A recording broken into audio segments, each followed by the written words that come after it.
Olá, alunos do quarto ano, estamos aqui para mais uma videoaula. Vamos resolver o probleminha que nós apresentamos para vocês a semana passada, que vocês devem estar entregando na data desta segunda-feira a solução do problema. Então vamos lá. O problema diz que o José Afonso é um engenheiro solteiro. Ele adquiriu de Lúcia Maria, que é uma enfermeira solteira, residente na cidade de São Paulo, pelo preço de R$100 mil, uma casa para sua moradia. Então, e depois a gente vai ver um pouquinho mais lá embaixo. Situada na cidade de Mucurici, Espírito Santo, na rua Central, número 23, bairro dos Funcionários. Muito bem. Primeira coisa, perguntar: Zé Afonso pode firmar um contrato de venda e compra de imóvel com Lúcia Maria? Sim. Onde está isso? Lá no artigo 481 e seguintes do Código Civil. A gente já tem visto bastante essas questões de contrato. Muito bem. O instrumento particular de compromisso de compra e venda, sem cláusula de arrependimento, foi assinado pelas partes em 2 de maio de 2011. Essa informação, sem cláusula de arrependimento, é mais uma confirmação de que o negócio era feito sem posterior possibilidade desse arrependimento. E ele foi assinado pelas partes no dia 2 de maio de 2011. O valor foi quitado por meio de depósito bancário em uma única parcela, foi pago à vista por depósito, os R$100 mil. Aí é que vem uma situação que a gente se depara bastante. Não pense que isso é uma questão de OAB, não. A gente se depara muito com isso no dia a dia. O Zé Afonso compra o imóvel da Lúcia Maria, mas vai levar registro somente 10 meses depois. E aí é que começa a vir os problemas. Então vamos lá. O que é que aqui eu fiz um paralelo da nossa vida prática, como é que ela tem acontecido normalmente, mas vamos nos focar no problema. Então, o problema diz, vamos ler onde é que eu estou: 10 meses após a aquisição do imóvel, onde passou a residir, ao fazer o levantamento das certidões necessárias à lavratura da escritura de compra e venda e respectivo registro, José Afonso toma ciência da existência de penhora sobre o imóvel. Então, vamos dar uma paradinha aqui. Não é final do parágrafo, mas vamos dar uma paradinha aqui. Então ele fez um pagamento por depósito à vista, 10 meses a uma penhora de imóvel. Mas o porquê que o Zé Afonso estava extraindo as certidões e tudo mais? Para levar registro. E sempre tenha em mente, só é dono quem registra. Onde está previsto isso? Está lá no artigo 1245 do Código Civil. Aqui é a questão do registro. Depois, ele toma ciência da penhora sobre o imóvel. Onde é que está previsto? Alguém pode fazer a penhora sobre o imóvel de uma pessoa? Pode. Está lá, a partir do artigo 831 e seguintes do Código de Processo Civil. Então, está lá. Então, ele tem o direito de levar registro, porque só é dono quem registra, mas há uma penhora sobre o imóvel que é possível conforme previsão do artigo 831 e seguintes do Código de Processo Civil. Vamos lá. E essa penhora foi determinada pelo juízo da 4ª Vara Civil de Itaperuna, Rio de Janeiro, nos autos de uma execução de título extrajudicial ajuizada por Carlos Batista. Quem é Carlos Batista? Vamos ver aqui. Contador, solteiro, residente da Rua Rio Branco, em Itaperuna. Carlos Batista ajuizou uma ação contra a Lúcia Maria. Por quê? Porque a Lúcia Maria emitiu um cheque e não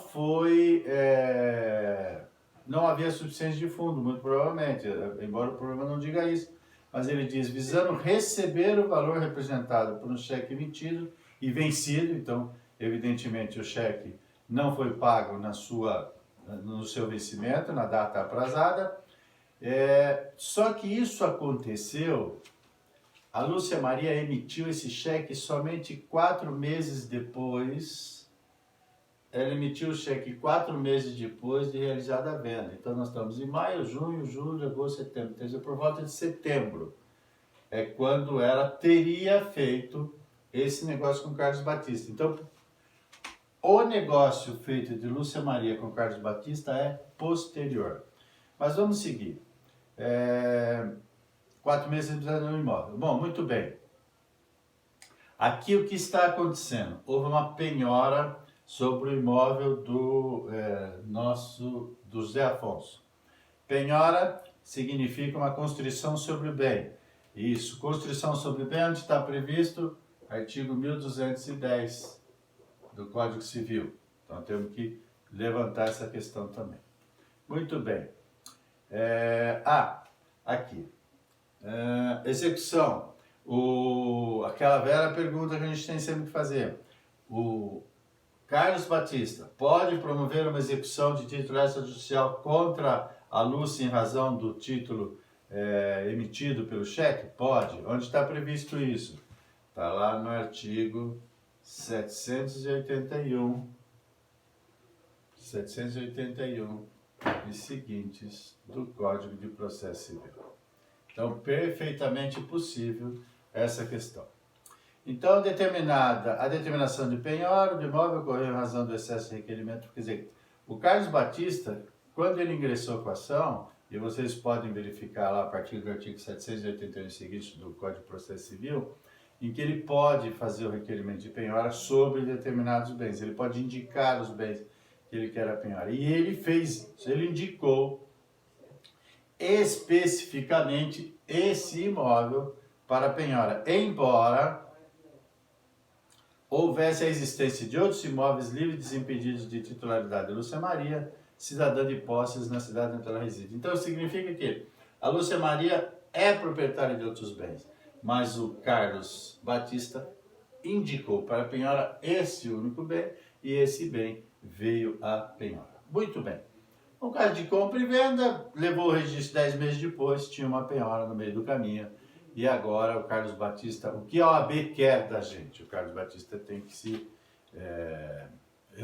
ter resolvido o seu problema. A OAB quer o seguinte: elabore a peça processual prevista pela legislação processual, apta a afastar a constrição judicial invasiva sobre o imóvel adquirido por José Afonso. Então vamos lá. Então, vamos ver o que é que a OAB, o que a gente precisa para cumprir a determinação da OAB. Então, feito o nosso esquema, a gente vai para a tese. Tese, sempre lembrando, e vou reforçar toda a aula. Tese não é o nome da ação, tese não se confunde com o nome da ação. Tese é o que é que eu quero na qualidade de advogado do José Afonso. E o que eu quero? Posso ir lá no que está no próprio problema, no que diz a questão. Eu quero afastar a constrição. Afastar a constrição no imóvel. Sobre o imóvel, né? Que seria o termo correto. E essa constrição sobre o imóvel é caracterizada pela penhora. Então, a gente já tem que houve a penhora, ele chama lá constrição judicial invasiva sobre o imóvel. Significa que eu preciso afastar a constrição sobre o imóvel, que é essa penhora. E como é que eu faço isso? Bom, é uma ação do Carlos Batista contra a Lúcia Maria. Eu não sou parte nessa ação, eu na qualidade do José Afonso e nós na qualidade de advogado deles. Não somos parte na ação, mas estamos tendo o que nós chamamos de um esbulho possessório, como está previsto lá a partir do 1210 do Código Civil. Então, como é que eu consigo me defender dentro de uma ação do qual eu não faço parte? Existe um instituto e está previsto lá a partir do artigo 674 do Código de Processo Civil, que chama-se embargos de terceiro. Então, essa é a nossa ação. Hoje a gente começa aqui por baixo. embargos de terceiro. Deixa eu corrigir aqui para ficar melhor para vocês.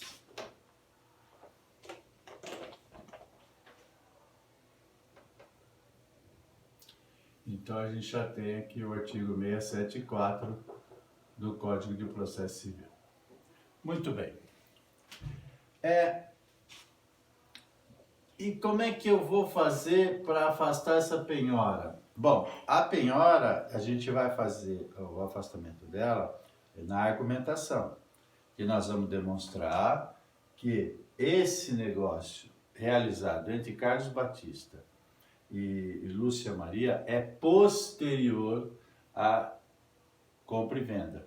E há uma informação de que eles assinaram, vamos ver, olha lá, está lá na quarta linha, pelo menos aqui na minha tela, né? Um instrumento particular de compromisso de compra e venda. Então há um instrumento particular de compromisso de compra e venda que comprova que essa compra e venda, que já houve a transação aqui em 2 de maio de 2011 e a transição também, a entrega do imóvel, já que o José Afonso passou a residir nesse imóvel. Então, portanto, essa é uma das nossas argumentações. Uma outra questão que a gente pode levantar aqui é a seguinte. Primeiro, o artigo 674. Depois, vamos voltar aqui no artigo 1210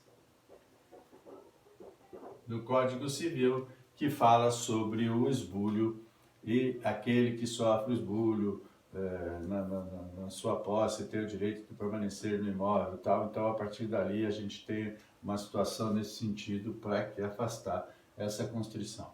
E há também uma outra, um outro instituto jurídico que é bastante importante, que é a súmula 84,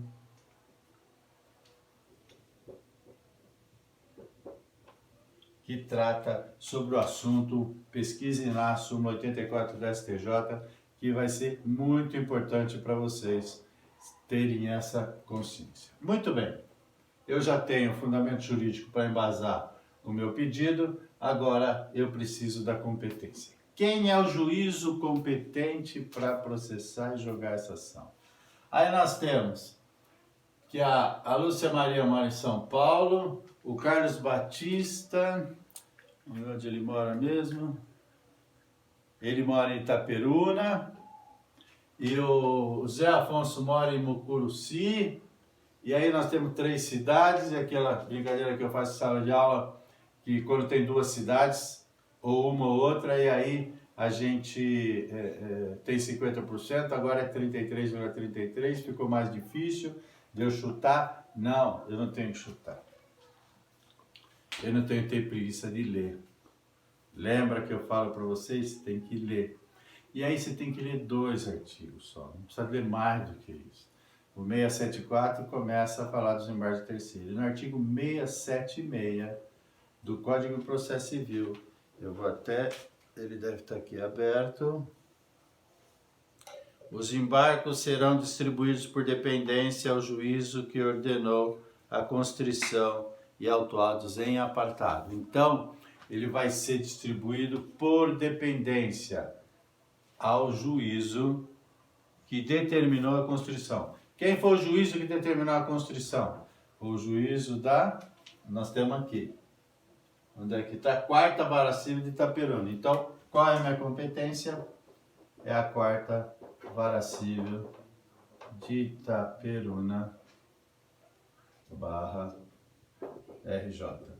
E com que fundamento jurídico? Não está lá no processo civil, naquelas questões de competência, a partir do 46. Está aqui no incidente. Então, lembra aquilo que eu digo.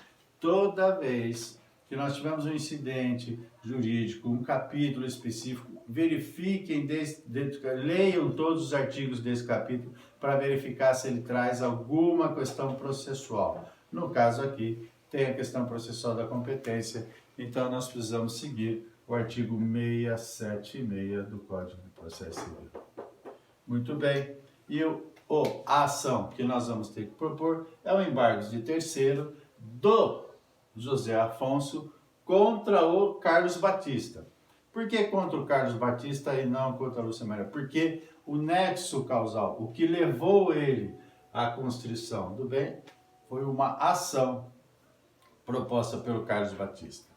Quer ver? Eles têm uma informação aqui, ó.